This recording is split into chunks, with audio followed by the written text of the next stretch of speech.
С проблемами, пытаннями и прапановами на прием до кіраўніка региона пришли 8 человек. Татьяна Баранчук приехала за городка Хмелева для того, как сказать «дякуй». Яе проблема вырашилася после звороту до Анатолия Лиса на телефонную линию.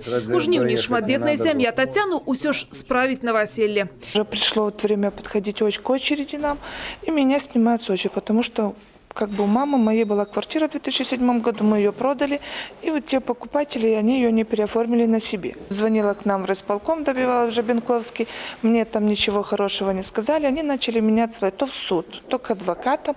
Мы благодарны Анатолию Васильевичу, что он нам помог. Ветераны ракетных войск на прием у облвыканкам пришли с прапановой установить у Пружанах помник советским ракетчикам.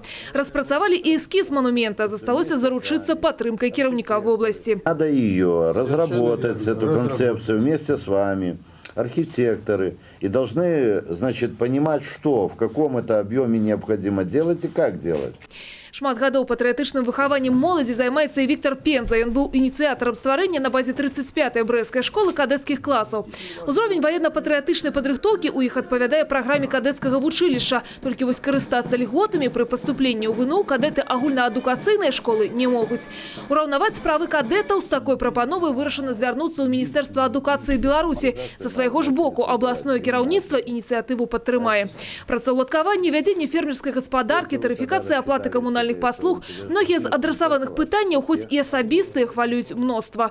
Ёсць і такія, якіх на абласным узроўні не вырашыць. Агучаць іх дэлегаты ад Брэсцкай вобласці рыхтуюцца на ўсебеларускім народным сходзе. 22 чэрвеня ён пройдзе ў сталіцы.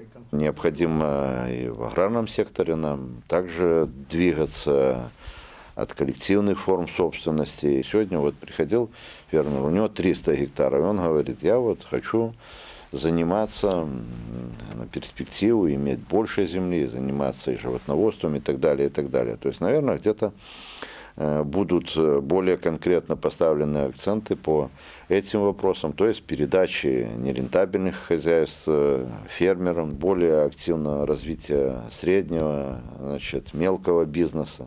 Новое производство и на новых производствах организовывать рабочие места. Ирина Никитина, Тигран Акопян, телерадиокомпания «Брест».